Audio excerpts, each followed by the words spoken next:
Yeah, hello, welcome to the Cousin the Way podcast. I'm joined today by Mark Williams, Chris Kean, and a debut appearance by Paul Mcparland, and obviously myself. But welcome to Paul for his first time on here.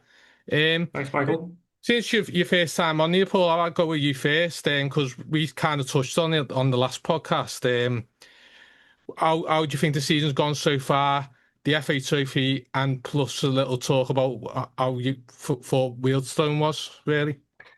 Yeah, well, I think the season's gone better than expected, in all honesty. I think at the start of the campaign, most Marine fans would have been delighted with any form of run in any of the cups and a mid-table placing. So at this stage in the season, having reached an FA Trophy semi-final, and to still be within a reasonable chance of clinching the final playoff place, that has been an outstanding achievement throughout the club, from the management downwards and the players. And considering the considerable injury list we had to cope with this season, it just highlights what a brilliant job Bobby Grant has done so far to get us this far into the season with still things to play for as well.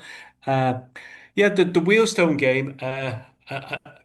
Chris, you were at the Wheelstone game, were you? I thought I saw you there. Yeah, I was at the Wilstone game, Yeah, yeah. yeah.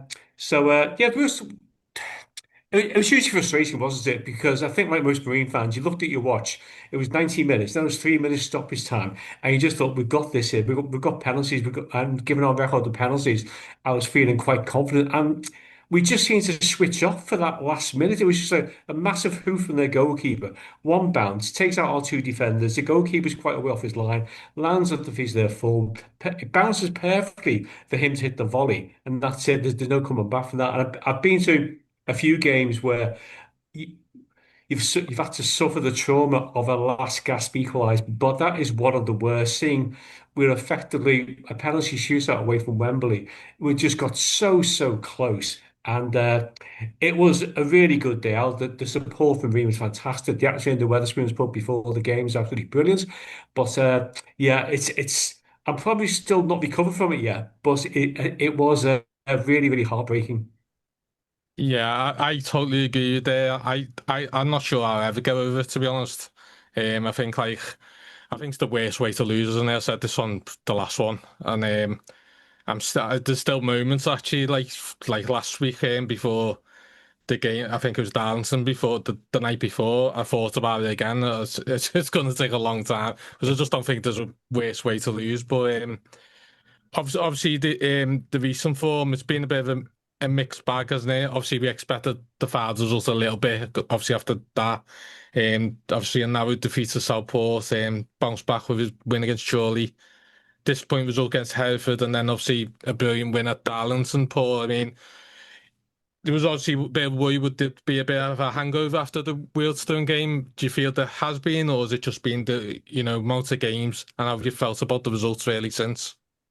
Yeah, I think it's mainly been down to the backlog of fixtures because the team's playing the two, three times a week at the moment. And given the limited resources due to injuries with the squad, there's always going to be a knock-on effect with that as well. Um, so, I mean, the Southport defeat, I thought we were really lucky at Southport. We were the better team. We definitely should have got something from that game. And Yeah. I think it's been, to me, it's been a characteristic of the season that we've had these spells. We win 3 or 4 games on the run, then we drop 2 or 3 games, we lose. Then we come back again with another 2 or 3 wins. Then we lose another 1 or 2 games. And I just think with a bit more consistency, we could be that little bit higher up in the table. And I know there's reasons why we're not. But it's been that type of season, hasn't it, as well? Yeah. And if you were taking the view that we should have concentrated on the lead, then the cup has been a distraction. But I loved every second of the cup run. So for me, that was a sacrifice well worth making. Yeah, and go with you, Mark. Same thing. I mean, how have you found like the form since the cup? As Paul said, it was a terrible way to lose, but I think the response has been quite decent, hasn't it? But obviously, with the amount of games, players are going to be tired, aren't they? Yeah, thanks both for reopening the Wheelstone wound. Thank you. It was healing. It was healing, albeit slowly, but you just absolutely reopened it, both of you. So But thanks for to that. be fair, Mark, I seen Wealdstone announcing their Wembley tickets this morning. So if I'm suffering, Yeah. everyone's got to suffer. Listen, I unfollowed them on absolutely everything I could possibly unfollow them after following them for like a couple of weeks before the game, just because of that. Yeah. I don't think the form since the game has been so much a hangover. I think, as Paul rightly says, and we all sort of acknowledge, I think it is. It's a still, even with people sort of coming back, it's still a threadbare squad at times. And yeah, I think I put a tweet out on after the Hereford game about being being knackered. I think it's as much mentally knackered, as physically knackered. The game that Bobby asked the team to play is physically demanding, but it's as mentally demanding as physical because obviously it's all based on an ultra tight sort of compact defense and not giving chances away and then aiming to hit people at pace on the break. Um, it would be interesting to see whether that would have been the case if we'd have had everybody fit all season. But it's all ifs, buts, and maybes, isn't it? We'll never really know what the plan was for the rest of the season. Would it have been this style of play that seems to be hugely effective when it's effective? For me, the disappointment was the Southport game, not because it was Southport. I just thought, you know, I, the weather didn't help, obviously, but it was the same for both sides. I was disappointed in the Southport performance. You know, but just as I start sort of getting down on a particular player, he always comes back and gets a goal. So maybe should have do it a little bit more. I think a few people have mentioned. I think we're crying out for if there is such a thing as an old-fashioned number nine or an absolute out-and-out forward. Somebody said in the mould of Bobby Grant. You Yeah. know, um, no disrespect to anybody, especially George, because George has battled through his physical difficulties, for the team. And the people around, the likes of Finn and people have been absolutely amazing. But I just think what a difference it would have been if we'd have had an absolute out and out forward. I had a few things at the beginning of the season to say that we'd done a lot of the budget on the rest of the players, and we just didn't have the wherewithal to go out and find and offer anybody, because they print their own wages, don't they? Good forwards, I guess, especially at this level, at any level really. But so as I say, all ifs, buts, ands, and maybes. But as I say, I don't think it's been necessarily a hangover after Wealdstone. Really down to. I just think it's a combination of that and other factors as well. Yeah, and obviously I mean, I'll go with your views really on because you touched on the striker, and I've seen obviously people say things, but is there is there such as a striker that we could get that would be proven at this level? Because we have probably got one of the lowest budgets in the league, and do we need like a striker like a Newell or someone who brings like the likes of Finn and Jolly who get goals? Do you see what I mean? And would that take away Yeah, from their game a little bit? I sort of get what you're saying, but we had no rights, or we've had no rights to get the likes of a Deck Drysdale, Yeah, in that position really. But we've got him. yeah, Do you know what I mean? Slightly different to know position wise, but we've got these top people in top positions. We've got a couple of two or three lads are probably in the top three or four in their positions in this league. yeah, So it's not beyond the bounds of possibility that we should sort of wish for this, this striker that we're all, well, not all of us, but certain people are looking at and looking towards us getting to make that difference. And as I say, honestly, it is no personal slight on anybody at all. It really isn't. I just think we do, in games where we make chances, we make a lot of chances, and it's converting those chances to make things a little bit easier.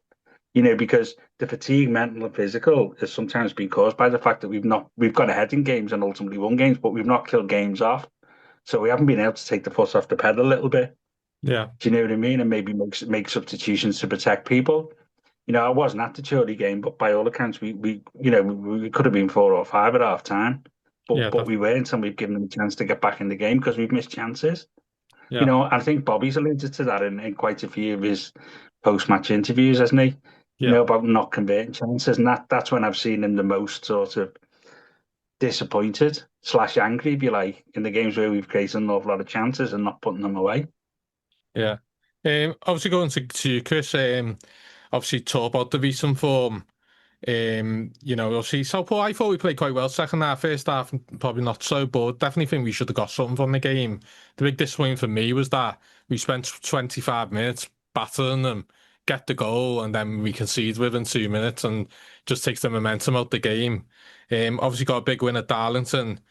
Um, Thought that was probably Zanzala's best game for the club, to be honest.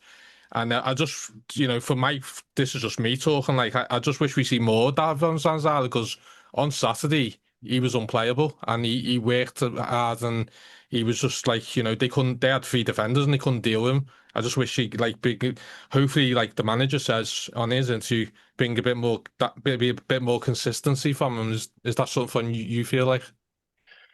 Yeah, that's been the criticism of Zanzala all season, hasn't it? It's what when we brought him in, it's what other teams' fans were saying as well. He says, he'll be amazing one week and then he won't turn up the next week and stuff like that. I thought he was.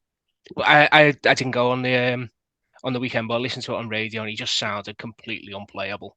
Sounded like he ran that game, but he was similar to Southport on Boxing Day. I thought he dominated the game and ran them ragged.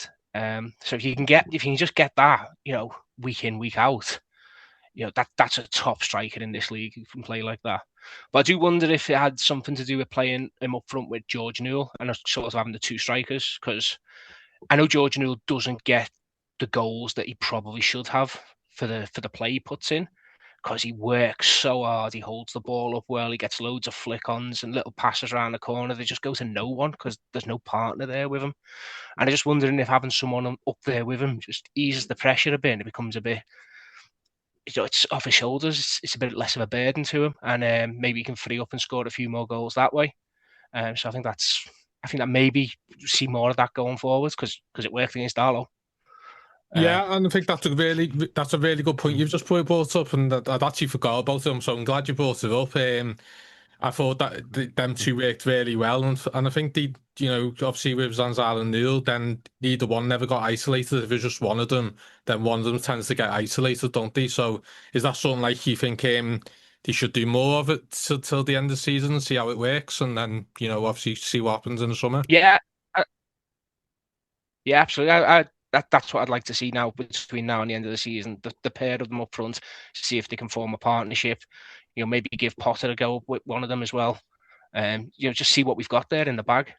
The games we've got coming up, they're all, there's two teams that are above us that are in the fight with us, and two teams in the relegation zone. They're all winnable games on paper. Obviously, I do think even the games we've won the last few weeks, we have looked a bit leggy, tired. You can tell the season's on top of us, but yeah. Those players and that manager aren't going to let that be an excuse. They're going to keep going every single week, just twice a week. Yeah. It's just a shout out to Finn as well. Finn is just 90 minutes twice a week, every week, all season, and he just keeps getting up and down the pitch. He deserves the summer when it comes. Yeah, definitely. I just want to talk about the manager's future here because I've heard rumours, and that's all I'm going to say about it, really, that he does have a 1 year deal. In my opinion, I don't think I think he feels. I'm not sure he'll accept that, to be honest. I think he'll want more. So the question really to you, Paul, really is that should Bobby get more than a year? Because obviously when he signed, if he was like 17th, 18th and it was a bit of a struggle, then you probably wouldn't offer more than 1 year. But he's had such a good season considering all the injuries, hasn't he? Does he deserve more than 1 year? Yeah, I think given what he's accomplished this year with the kind of limited budget, with number of injuries, he's shown himself that tactically he's been far better tactically than anticipated this season.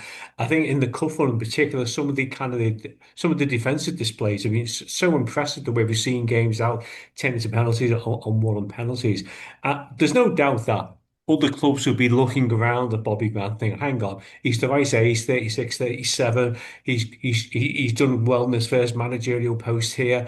You kind of wonder, when I look at Morecambe and think, are they the type of team that might be coming in for Bobby Grant in the summer? I don't know. I even look at Tranmere and think, would they think of bringing Bobby Grant on as like an assistant manager? I'm not quite sure. So I think in terms of there's been momentum this season, and we've actually consolidated ourselves as a National League North team, which I'm still surprised I can say that given the ups and downs we've had in recent seasons. But yeah, and that is such a considerable feat when you look at other teams who've not managed to do that in previous years as well. So there's no doubt that with what he's done and with I mean, Bobby Grant's got contacts all over the Football League, hasn't he, with his playing career? So I'm sure there are a number of lower league teams, particularly League Two, who might just be keeping an eye on what the situation is. So it's a big decision for the club.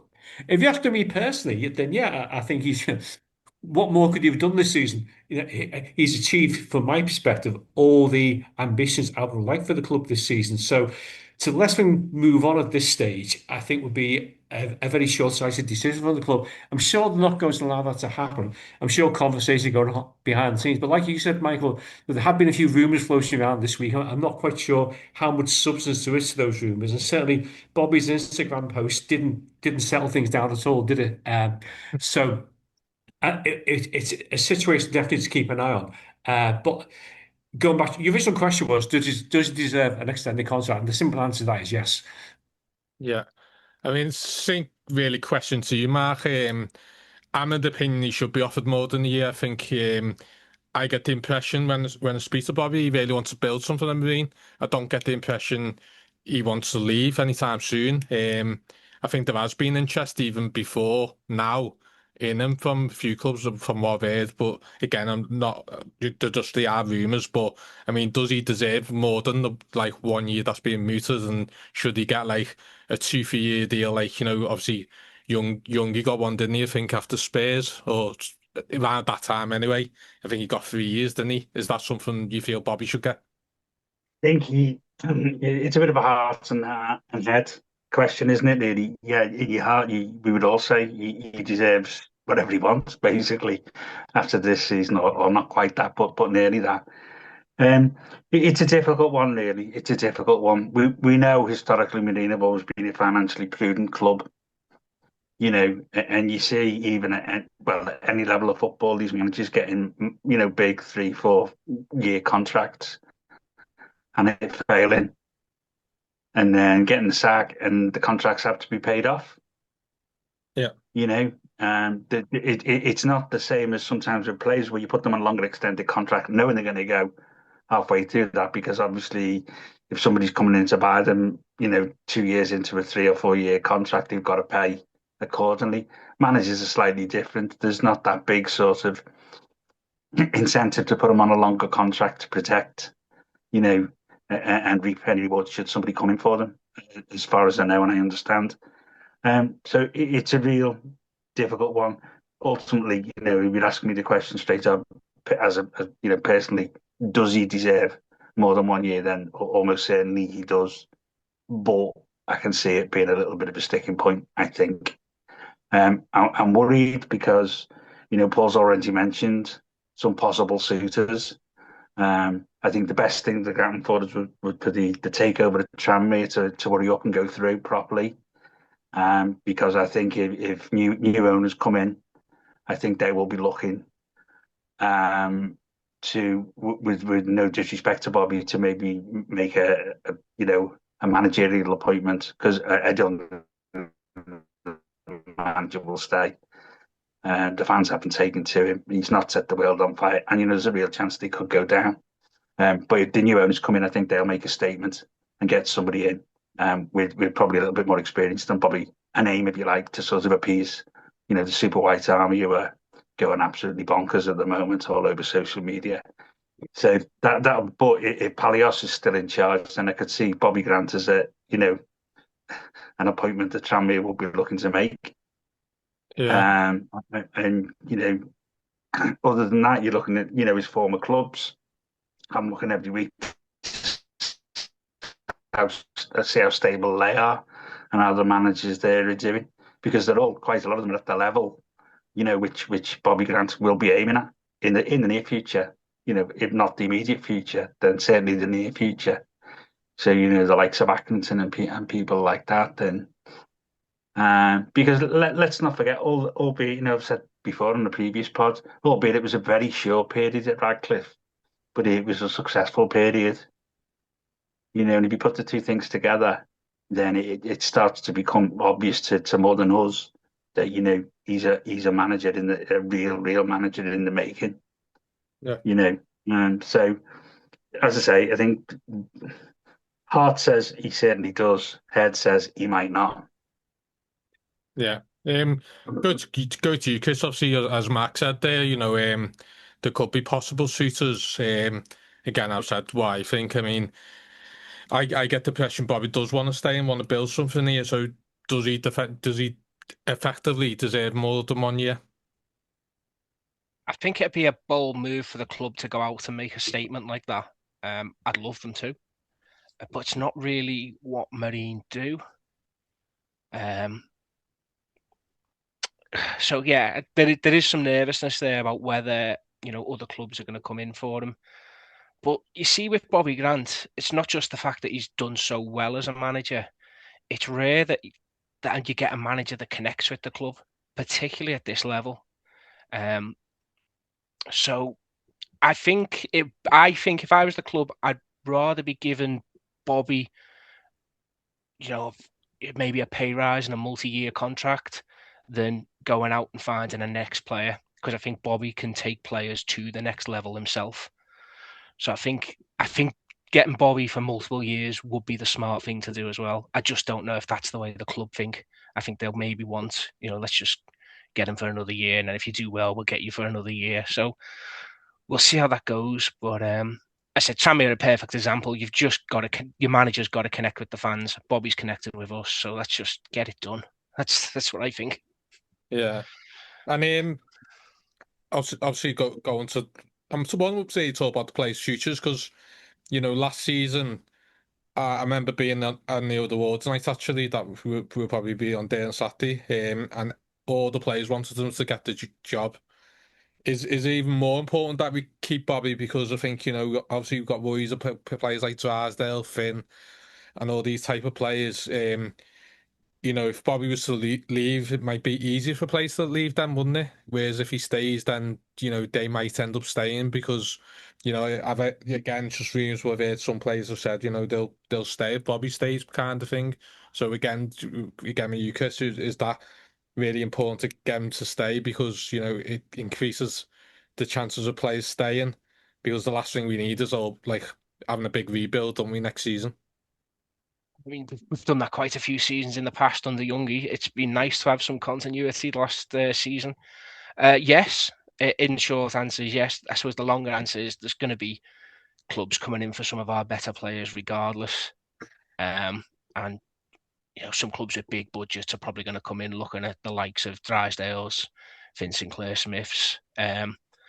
So it does help us to have Bobby tied down as soon as possible so they know what the situation is before those bids and talks start coming in. But I do think we're going to be fending off a few offers. But I do think if Bobby's there's probably about 13, 14 players that we've got now that you're going to have there next season to build on, regardless of if one or two do decide to go elsewhere.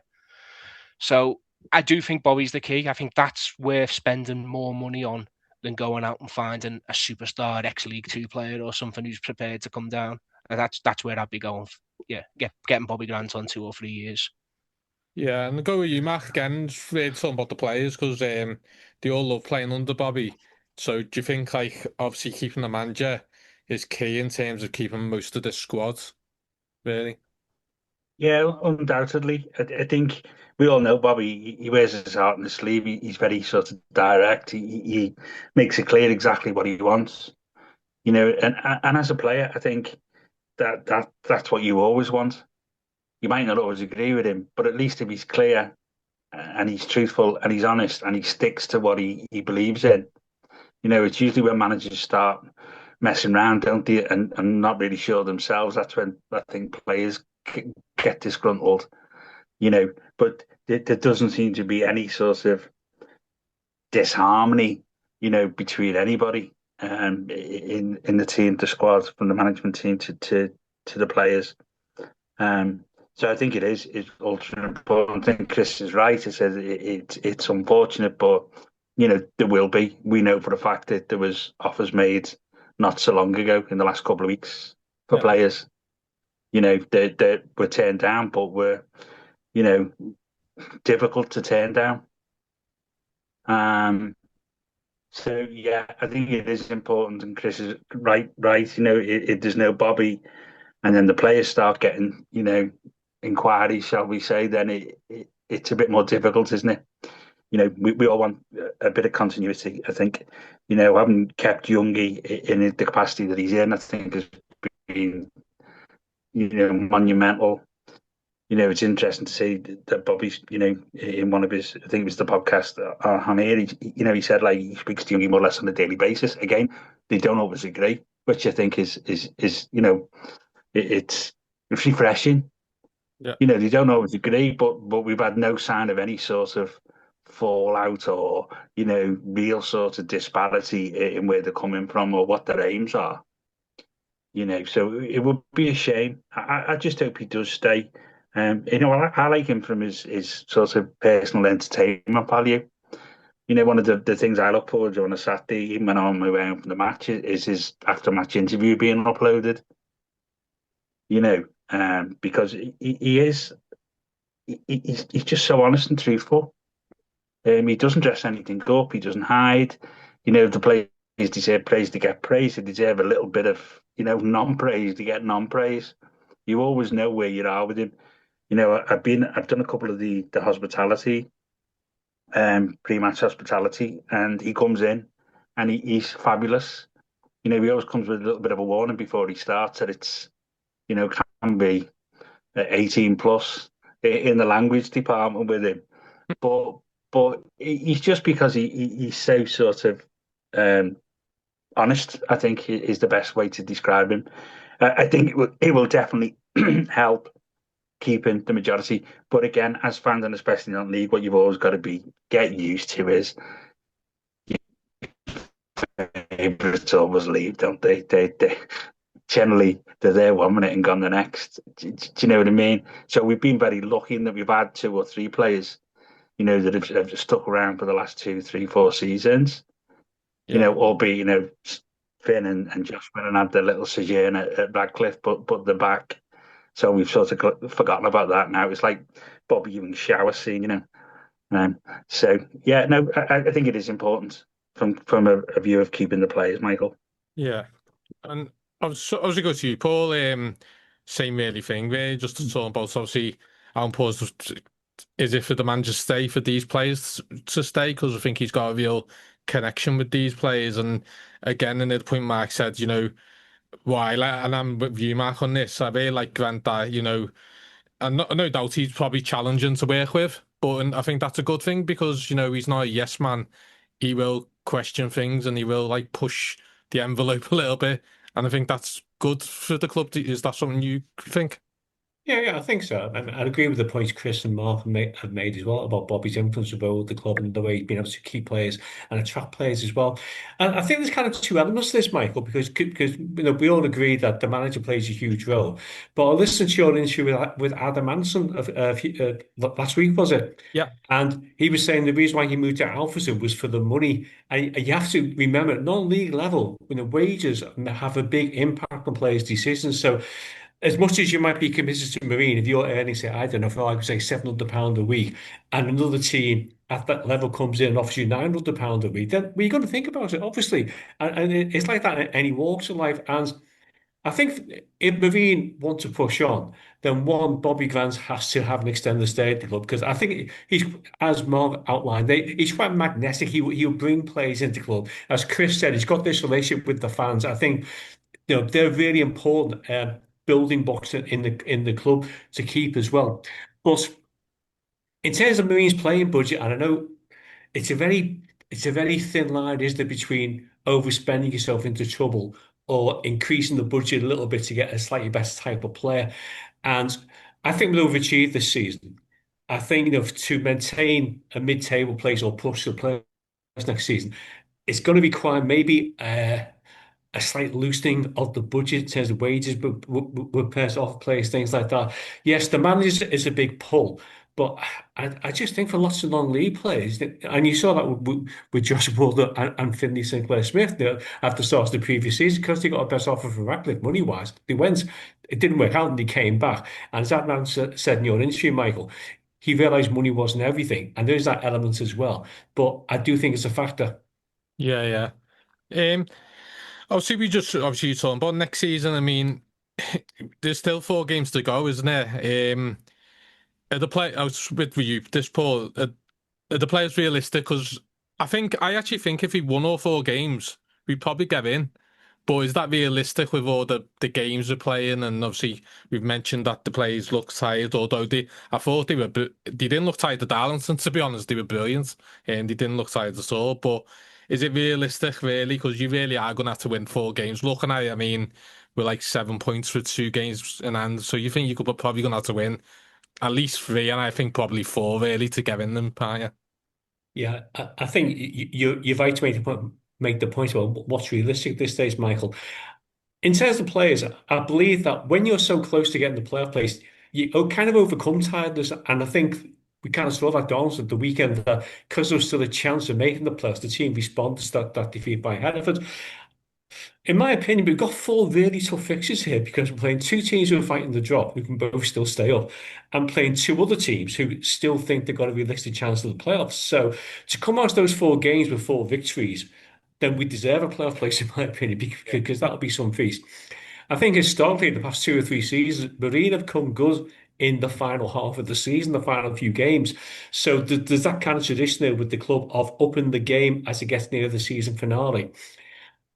My only concern would be there's at least kind of 5 teams similar to Marine who think at this stage of the season they can still sneak into the playoffs. And it's going to, no matter what Marine do, it's going to take a certain combination of results elsewhere to open up that gap for us. So I think what we can hope for, in my opinion, would be if we can travel to Spennymoor on that final Saturday, with knowing that a win gets us into the playoffs, I think we'd get over the line. Yeah, yeah. And yeah, same with you, Mark. Do you think it's realistic they can get in? As I said, I think you probably will have to win 4, to be honest, looking at the table. Is that realistic with the games we've played? And or do you think as Paul mentioned there, with the playoffs in sight, the players get that kind of energy, but do you think it is realistic that we can get in there? Well, it's the hope that kills you, isn't it? Just before we came on, I told you that I've just on a whim decided to go to Hereford next week, and I've sort of booked an overnighter and booked time off work and that, and so,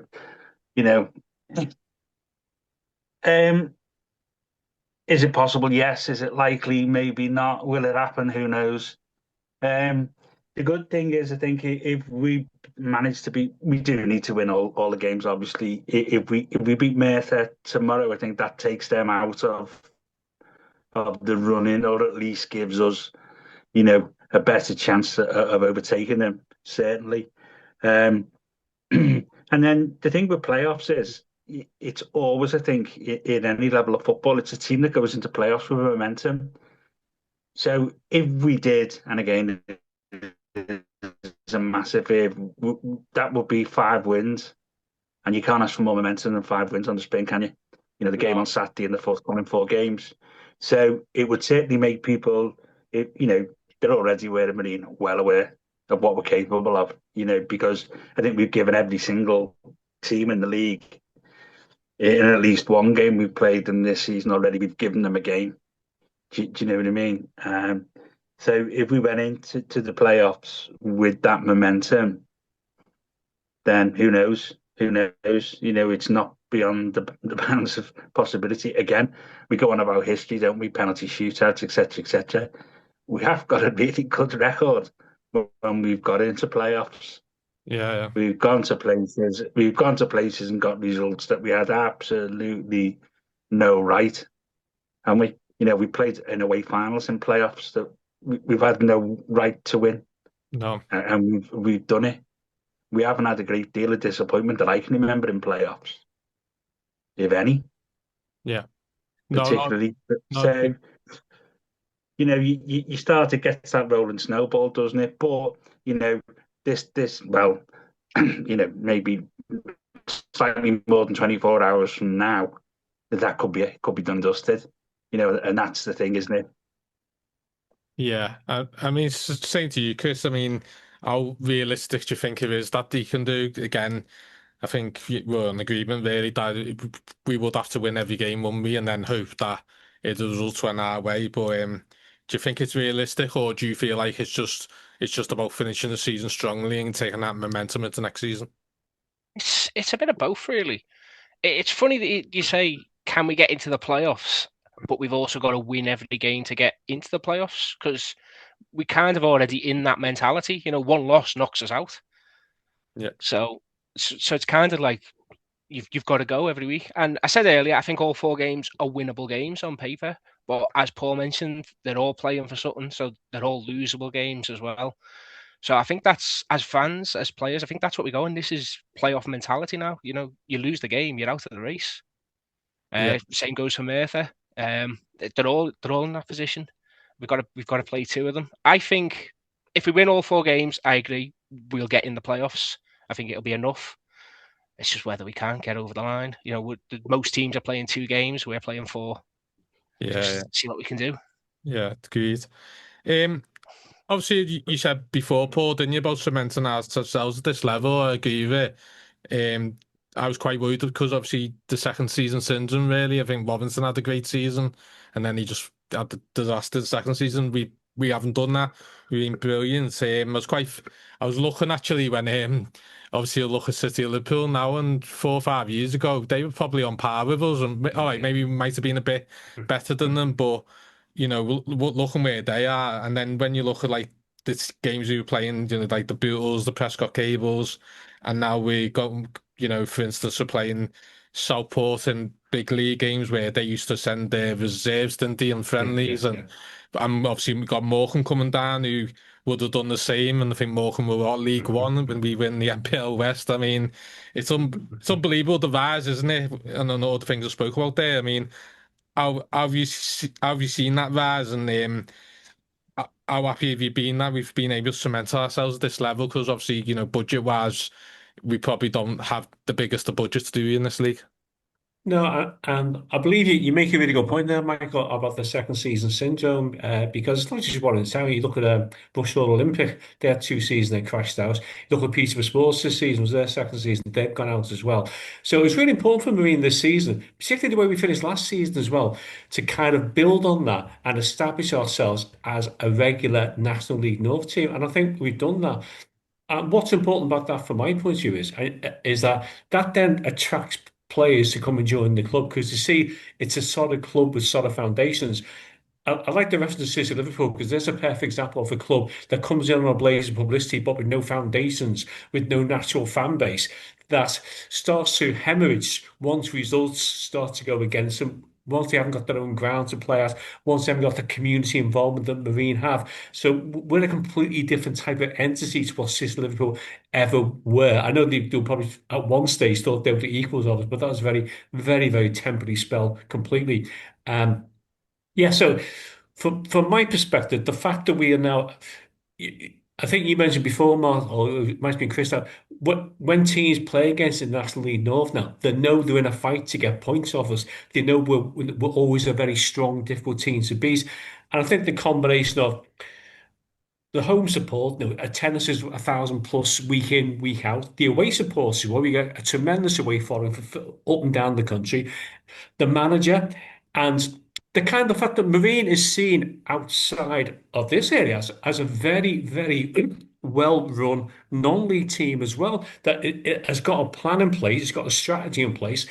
And I think the key thing for us in terms of moving on as a club is make sure, A, we maintain our mid-table position in the National League North as a minimum. B, we start to mount a serious playoff challenge next season. And C, we make sure everything is in place for the new stadium, because I think 2, 3 years down the line, if that new stadium move doesn't come off, then we're in a completely different situation, and not a situation we want to be in. Yeah. And go with you, Mark. Yeah, just again, what I've just spoke to Paul about. I mean, obviously the rise. So 4 or 5 years ago, we had all look at derbies against Prescott, Buell, and obviously City, Liverpool when they were on their highest wave kind of thing. I mean, are, you, are we like the blueprint for most non-league clubs because we do it the right way? We've seen a lot of clubs have overspent, haven't they? And you look at like just going on Saturday to Darlington, a couple of years ago they would have just thought, we were a bit of a joke or, an easy win. Whereas we go there and just, even with like we've only took like 20 fans or something like that, but the players are putting unbelievable performance and we're at that level, just if you get what I mean. Yeah, well, the only way we'd have gone to Darlington a few years ago would have been a league game, wouldn't it? And would have been like heavily the underdogs. Yeah. But that's reality. Um, the rise sort of thing. I think sometimes when you're in the middle of something, you don't really, you don't get the change. Do you know what I mean? It's only when you take a step back and look, and when you start detailing teams that we played, 3, 4, 5 years ago and stuff. Because for a long time we played the same teams, didn't we? We never went up. They never went up, and we played the same teams all the time. Do you know what I mean? You got a few sort of Phoenix clubs that come flying through the leagues and hit the buffer, but generally we stayed where we were.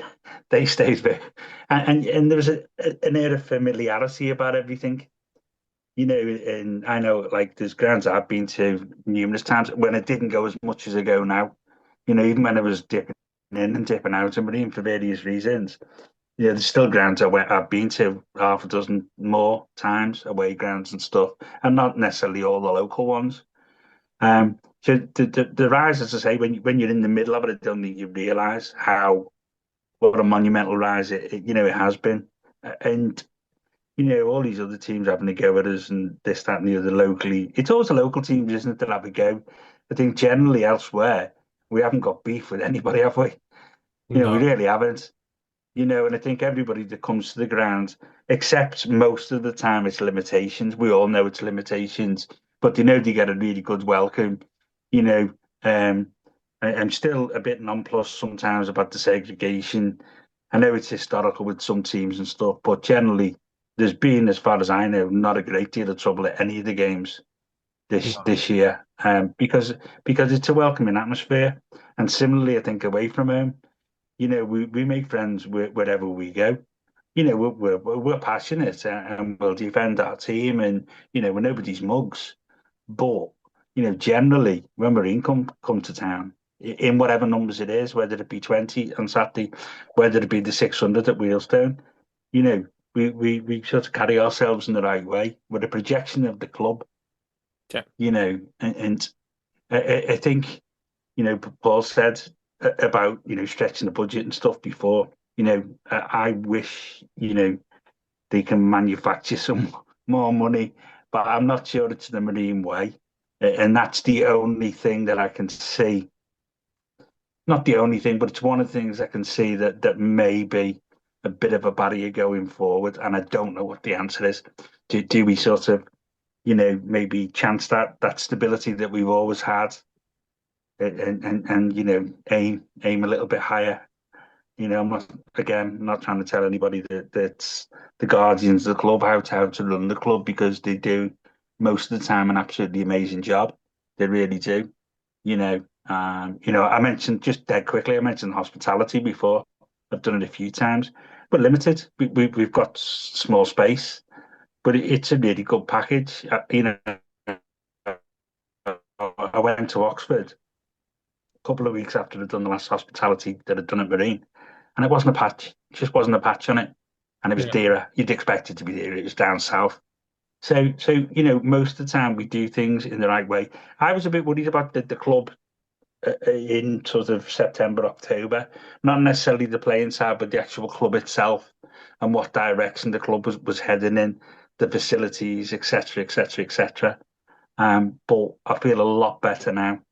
It seems to be stabilized. I think they brought in a few extra staff looking after things like, sponsorship, etc., etc., etc., which you need to do at this level now. The committee are fabulous, as I say. They're all volunteers. So, as fans, we've got to expect that the budget now includes other things other than just the manager and players. Yeah. And So there's all them things to take into account. I know the club operates 7 days a week, so there's other income coming in other than just the football income. I get all that, but when you look at some of the stuff that they put in place this year, it's getting better. yeah. And obviously, before you go, Matt, because I know you need to go now, so let's ask this question before you go. I mean, how you've obviously we're talking about budget time, we were talking about finances and how we can cope and all that. How do they get to that next level? Is it stay in this league until we move to the ground? Does there need to be some investments out of Marine? That needs to come in. Someone who needs to invest a little bit of money in it. How do they go on to that next level? Because I think, obviously, Adam's podcast with Simon News said something similar. He was a bit concerned where they were going to go next, because is this our ceiling until we get that investment? I mean, how do we go to that next level, in your opinion? It's a difficult one, Michael. I think they need to, they're starting to sort of explore every single avenue and every single pound of sponsorship and things. I've got, again, without knowing the figures involved, but some things to me, things like the shared sponsorship, whether or not, again, you can only 100%, million% praise Dave Thompson. You can't do anything other, but you've got to look at market value, haven't you? You've got to look at market value. So is the market value of the shared sponsorship now at a point where we're maybe even considering something other than what we've got? And as I say, honestly, absolutely, it doesn't come easy for me to say that, but you've asked me a question. Again, similar with kit and merchandise. I've got some thoughts on that maybe we don't explore as many avenues on that as maybe we should. That I know it. We're not talking Premier League, so we don't bring out as many lines of kit and training, kit and leisure wear as what they will do. But I personally have been a little bit disappointed. I think it's been a little bit unimaginative. Personal opinion. That's all that is. It's the same stock stuff with the Marine badge stuck on it at times, and they just changed the colour from white to gold. But there's not been a great deal other than that. But explore all avenues of income. That's all I'm saying. The hub is another one. It's a fabulous facility, but because of where it's situated, and again, I don't know what the answer is, you can't really open it up on a match day for hospitality, because quite often, a lot of the times, that's where the away fans are. Yeah. So they're serving drinks and stuff out of a hatch, but they can't use the actual facility itself. So and as I said before, the hospitality package is fabulous, but it's a limited amount of space. So there's a limited amount of people. Yeah. And do you think? So I think we are a little bit hamstrung with the ground. And I think there will be some, hopefully, increase in investment from outside bodies until the new ground's there. When and if we get to the new ground, then I think it's a completely different ball game then. Yeah. Because a lot of thought has been put into sort of maximising the potential of the space on a, more or less 24/7 basis, with the likes of accommodation and function, etc., and some things, out of the box. I think there was something of maybe a doctor's surgery or physio surgery or something, so it's a site that's operating, more or less 24/7, 365. So, but I don't think there's going to be a massive increase in what we've got to spend. So, people need to be a little bit more sort of creative in how they do it. Does that become a bind then in the end and too difficult? I don't know. I think, and again, I've said this before, I think we've had our hands burnt this year in the loan market with timing, because we were absolutely desperate. I think we've got players in, and whatever you think, we are paying some money on those loan players. Yeah. that maybe haven't come up to expectation. Right. So. Yeah. And really to you, Paul. Again, how do you think Field Marine can go to that next level? Is it a stadium move? It doesn't need to be investment kind of thing. And some of the points that Mark makes, do you think he's right with that? And do you believe that as well? I think your mic's off, Paul. Yeah, I got on both the concepts there, Michael, and I totally agree with what Mark said there about maximising, shared sponsorship, bring more revenue to the club. But the club has to explore every avenue to do that. Even little things like the club shop closed at lunchtime every day. Well, that not might not suit lots of people. A couple of times I've been in there to buy things and it's cash only. Well, not everyone's got that amount of cash to buy replica shares on them at that moment in time. So I think that's something that definitely is looking at as well.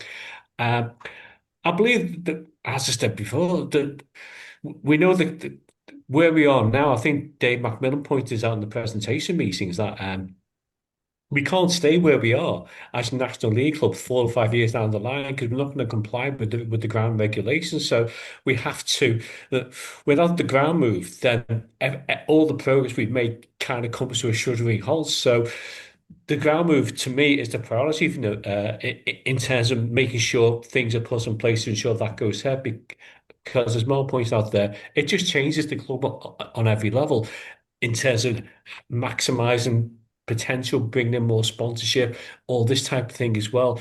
And if we are going to establish ourselves in the top tiers of non-league football, that has to be the way forward. There's no question about that. Can we increase match day revenue at Marine? Yeah, I'm sure. I mean, I'm glad that the people being appointed to these commercial roles to try and drum up more, try and drum up more money coming into the club, and you know, you can look at other things. Don't you know? Is any reason why we can't have a Crosby Summer Festival hosted at the ground? Is there any reason why we can't have a few local bands playing at the ground during the summer?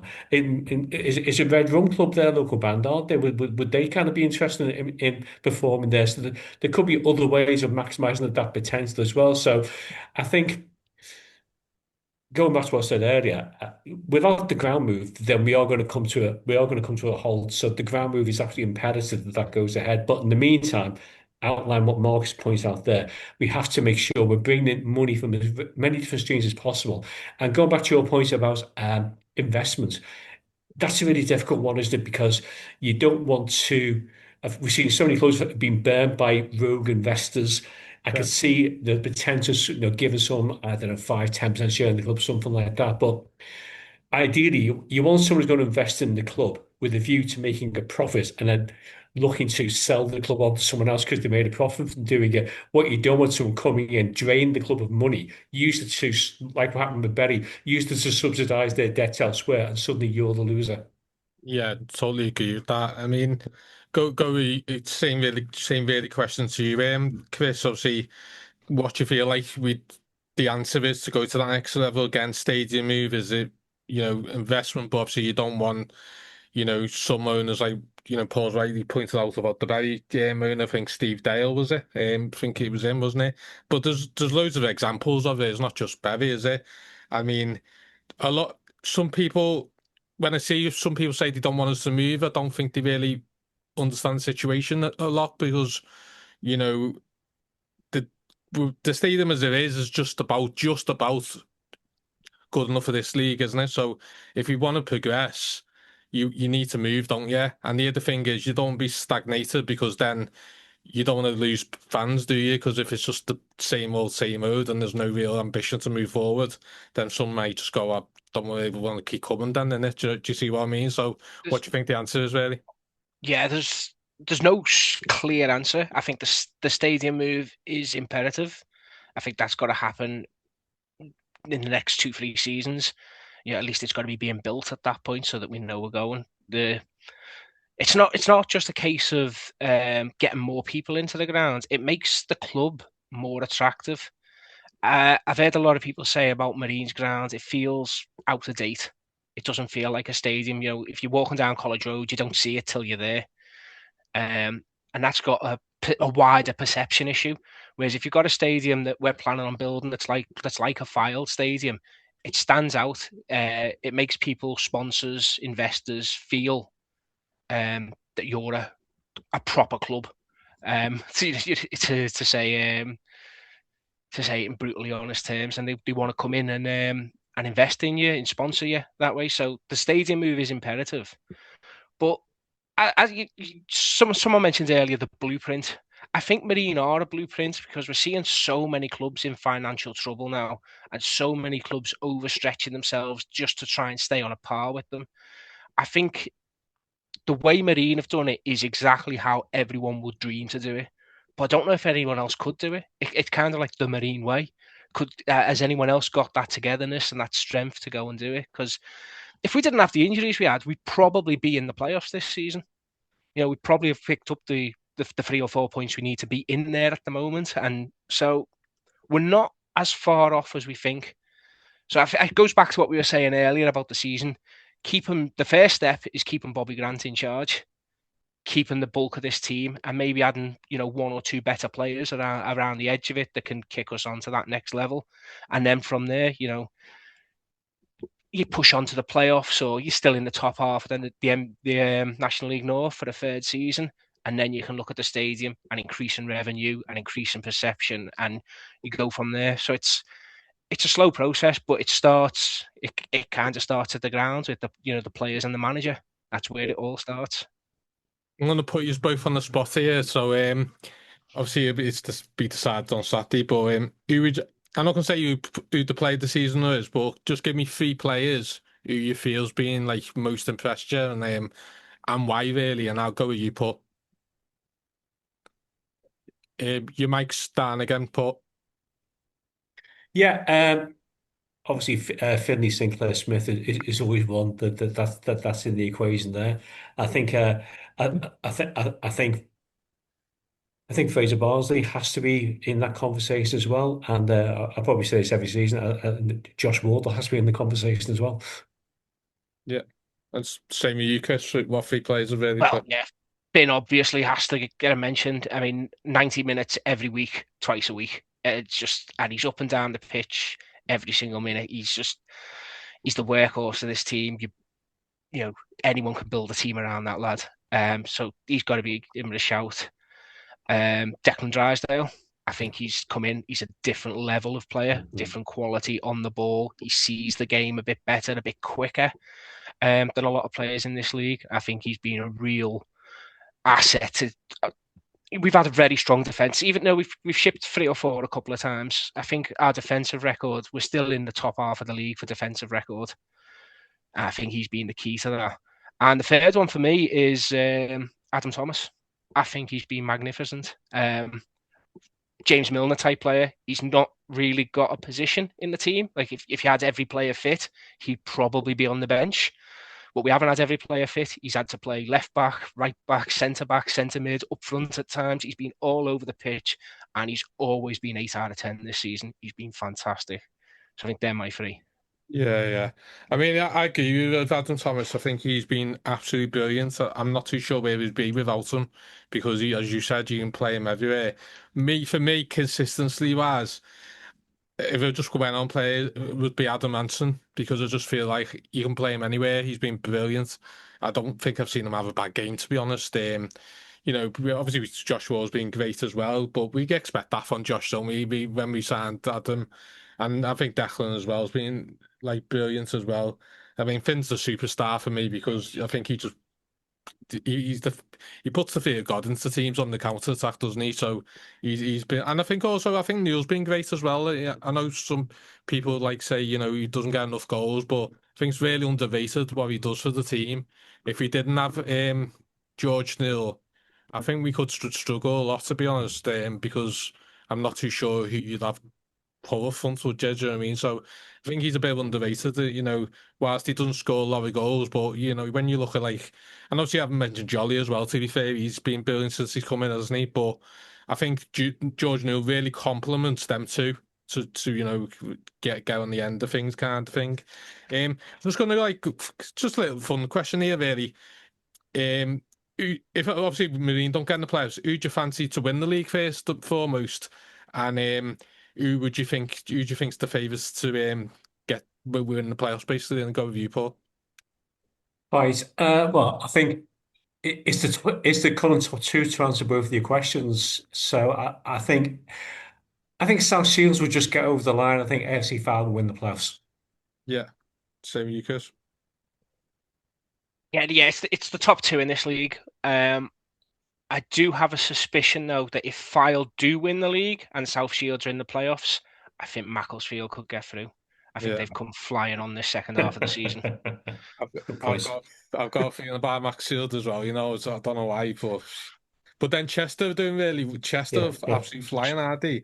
And Buxton now as well. To be fair, so it's just. But I forgot to mention. Obviously, most of the time teams who go on a great run, who go in the playoffs, win it. But I remember when we won the playoffs in the NPL West, and we were in absolute terrible form. Yeah, yeah. I just thought, and I was going into that Workington game, thinking, God, how are we going to win this game? Because we were in awful form, and then we won the playoffs and both away as well. So, yeah, it was a bit mad. And obviously, who do you fancy like relegation? Really, who do you think? Because obviously, Alfred got a lot of games in hand, haven't they? Kings Lynn looking a bit of a bother, don't they? But a lot of teams are still in bother, aren't they? Oxford, Curzon. I mean, who do you think the two are going to go down, then, Chris? I think Curzon had a big win at the weekend. I think if they hadn't have won that, I'd back Curzon to go. But I think now they've got that off the shoulder, because what was it? Was it like they hadn't won for 10 or something before then? Yeah. They were in 3-4. So that win's a big turning point, I think. I've said all season, I love them, but Oxford don't. They look like the teams around them, the Curzons, the Herefords, look a step above Oxford. Yeah. So I think they do really well if they did stay up. I expect Hereford to get out there. I thought they were brilliant against us. Absolute just non-stop energy and fight. And that's what you need to get out. Alfreton. So yeah, if I was picking two, it'd probably be Alfreton and Oxford. Oxford, yeah. And go with you, Paul. Who do you think the two who will go down? Yeah, I agree with Chris. I think Hereford will stay up. I think Alfreton will go down. Uh, I'd be quite happy to see Kings then go down, to be honest. It's a horrible ground to go to. It's such a horrible away day distance-wise to travel to. So I'm more than happy for Kings Lynn to go down. I'm not the person of any Kings Lynn fans listening, but I just think you should be nationally south, not nationally north. Yeah, no, I agree. Yeah, I actually, me and my lad went from 9 o'clock, and we didn't get there. We got 5 trains and didn't get there till 20 to 3. So, Yeah. sorry, Kingsland fans, but I won't be shedding any tears if you go. Yeah. So, really, just go on to like, I think we touched on it a bit, haven't we? Really, like, how big do you feel like recruitment next season in the summer is going to be? Obviously, we've touched on the manager, we've touched on the players, haven't we? But how big's the recruitment going to be, game, Paul? Because obviously, we don't have the biggest of budgets, and we hope that we might have a bigger budget next season. But it's hard to see how that can really happen, really, isn't it? So, how big is the recruitment side of it going to be in the summer? Well, I think the first part of the recruitment side is to ensure we keep our best players. That's always that's always your first call. Then, having done that, yeah, the recruitment is going to be really influential in how our season develops. Personally, I'd love to see Saul Solomon come back. He hasn't established himself at Tranmere. He's been there for 2 seasons now. He's not getting a regular game. He's still 21, 22. I hope Declan Drysdale's having a word in his ear saying, "Tell you what, Sol, worked out okay for me here. You want to come back again, mate? You fit in quite well here." So someone like him would be absolutely superb. And I'm not too knowledgeable on what's going on in terms of strikes in the NPL at the moment, but you always like to think there's somebody maybe a level below us who's got something to prove, who could come into the team and step up and fit at this level as well. Got big hopes for Jack Hazelhurst next season. I know that's not recruitment technically, but he's hardly had a run of games since he joined us for various reasons, injuries. I think a fully fit Jack Hazelhurst next season makes a big difference to that squad as well.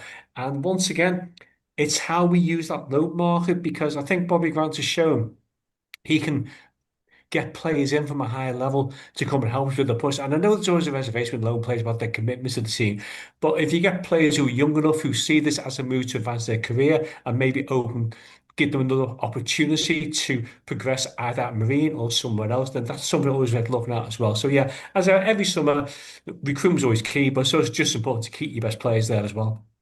Yeah, and same with you, Chris. Really, how important do you think the recruiting's going to be in the summer for us? Because as we all know, we haven't got the biggest of budgets as some big football clubs, and then some of the clubs who I think are smaller than us, but they have massive budgets, don't they, compared to us? Yeah, it's exactly. If we can keep the bulk of this squad, it gives us a good base to build on. I think Paul's right about the loan market. I think there's been a step up. It was kind of in later in the season after a few months, but we've been getting Premier League level players in on loan, from their academies rather than from the Port Vales or the Accringtons or whatever like that. So there has been an increase in the standard. And I think all those players that we've brought in do have benefited us. Fraser, Odin, Ashton, even the new lad that we've got, Luani, he's got something about him as well. So if we can continue that trend in the loan market, who knows who we could get in. As for players, I do think we're going to need a forward. I love George Newell, but someone to play with him or to rotate with him. There was the lad who scored for Hereford. Apparently, he's from Crosby. So, he was on loan, wasn't he? So maybe we could put in a word to bring him in. easy track for him twice a week. But for me, keeping the core of this squad is the key, because I do believe if this squad had stayed fit all season, there wouldn't be a question of sneaking into the playoffs. I think we'd already be in them. Yeah, I just want to say something for the last question. Actually, I just want to obviously give a lot of credit to obviously the Marine Board that's just been created. I know you're part of it, Chris, isn't it? We had good discussions. I've had discussions with Paul Sutherland.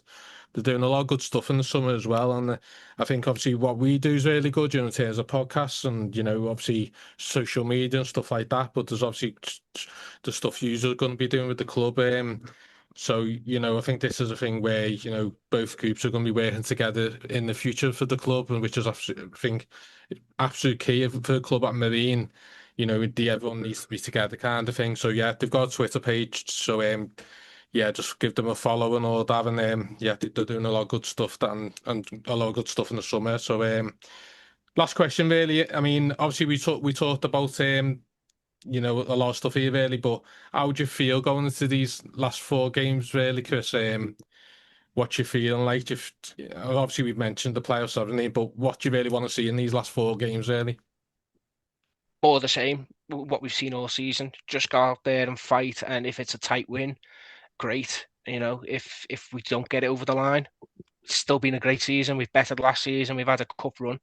So just keep it going. Just 2 more weeks, lads. Just a little bit more time. The summer's nearly here. Just 2 more weeks of this intense effort that I can't believe they've kept it up. No. Just 2 more weeks, and who knows what could happen. I say every week, and Bobby says it as well. I think if we turn up and play how we can play, I think we can beat anyone. Yeah, totally agree with that, Mary. And same you, Paul. Obviously 4 games to go. What do you want to see from these 4 games? I know we've spoken about the playoffs. What we happen if we win all the games. I mean, it'd be amazing we got in the playoffs. But in the main, what do you want to see in these last 4 games? You just want to, again, just more the same as Chris says, and just finish as high as we possibly can. Is that fair? Yeah, just to answer that, Michael, going back to me and Chris, you're on the supporters board, my son Mark's on the supporters board as well, in case you but in terms of the last 4 games, I totally agree with what Chris has said. I couldn't put it better myself. We just need to give everything the last 4 games of the season and just see where it takes us. It may get us into the playoffs. Fantastic if it does. If it doesn't, it's still been a brilliant season, because if you said to me this time last year, with 4 games to go, you'd be with a chance of making the playoffs. I'd have been absolutely delighted. So it's been a fantastic season. It'd be absolutely superb if we can finish it by nailing a playoff place. But even if we don't, it's still been a brilliant season. And the progress the club's made in this last 12 months has been hugely impressive. Yeah, massive. Gonna wrap it up now, but the awards nights on after the game, after Alfreton on Saturday. So, you know, if you can stay, I think the players and the managers staying for a bit, and if they've asked people to stay behind, have a drink and all that. So, and obviously celebrate the season, which is, you know, what they want really. So, you know, if you can do that, brilliant. And then obviously we got the away game of Spennymoor where we're trying to sell the coach. And again, I think regardless if we get playoffs or not, I think we should, you know, definitely everyone should like get on and get to Spennymoor. And, you know, even if we're not in the, can't get in the playoffs, you know, let's just give them a proper send off because I think they absolutely deserve that, don't they? Yeah, I just want to thank obviously Chris, thanks for coming on, and thanks Paul for your first time. It's been an absolute pleasure to speak to you. And just thanks to our sponsor GW Services who sponsors our videos. Again, really appreciate that. And yeah, thanks very much.